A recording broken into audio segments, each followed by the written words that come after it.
Namaskar. In one of the verses in the Bhagavad Gita, Sanjay calls Lord Krishna as Madhav. Ma refers to goddess Lakshmi and Dhav means husband.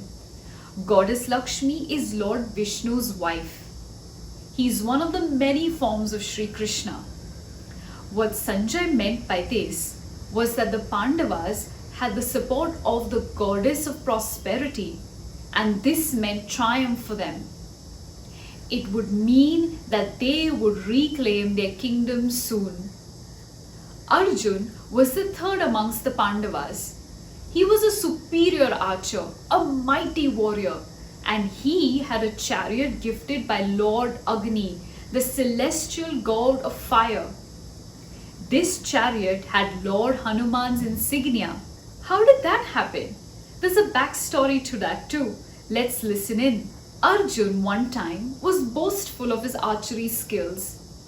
He asked Lord Krishna why the monkeys worked so hard to build a bridge between India and Lanka with heavy stones during Lord Ram's time. He said he would have built one with arrows instead. Lord Krishna then asked Arjun to show him. Arjun made a bridge showering thousands of arrows. When the time came to test the bridge, Lord Krishna asked Hanuman to walk over it. However, the bridge crashed, unable to hold the weight of Lord Ram's army. Arjun realized his mistake and asked for forgiveness. Hanuman thus gave Arjun a lesson in humility. Never be too proud of oneself. He also gave him a boon that when the great war came, he would seat himself on Arjun's chariot. That's how the insignia was seen on Arjun's chariot. You might be wondering about all these boons because I certainly am. It seems like good deeds and righteous behavior have led to the warriors being blessed with boons. It's always a good idea to be righteous. Maybe we too might have a blessing in the form of a boon. Who knows? Let's get back to the protagonist of our story, shall we?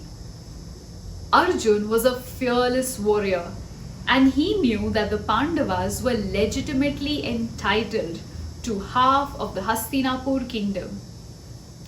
He wanted to fight the wicked sons of King Dhritarashtra and punish them for their sins. He wanted to spare no one.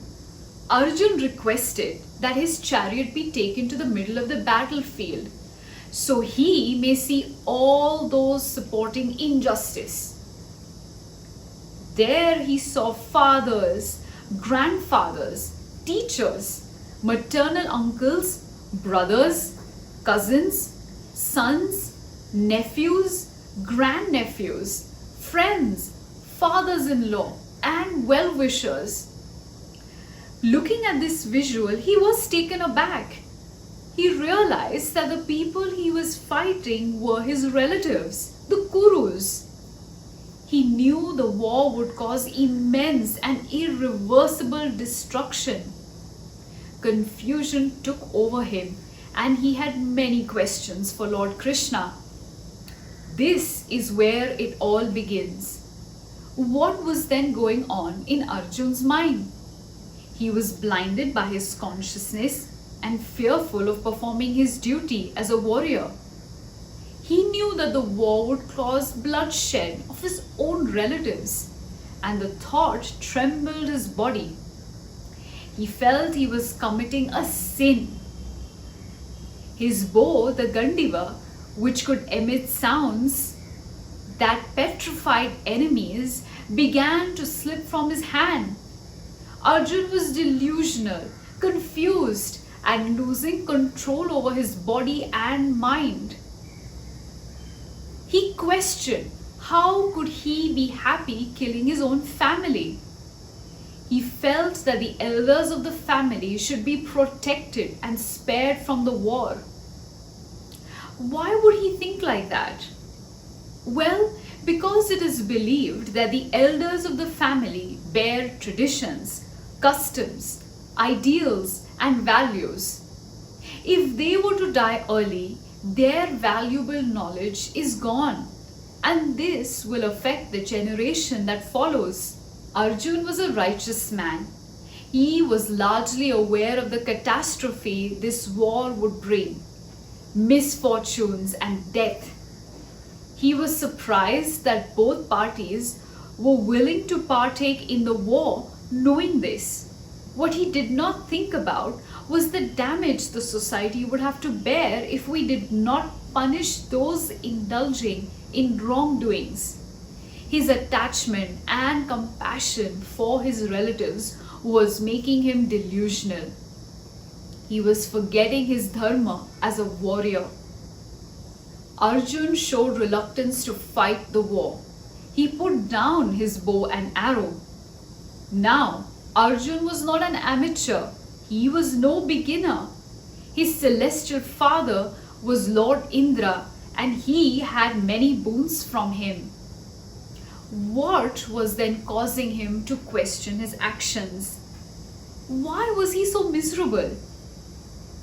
It is said that Lord Krishna intentionally confused Arjun so he could put forth several arguments and justifications.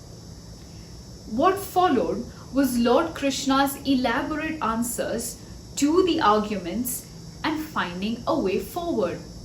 Each of these present a life lesson, something that you can draw inspiration from when faced with hurdles. Let's get straight to it, shall we? Dhanyavad.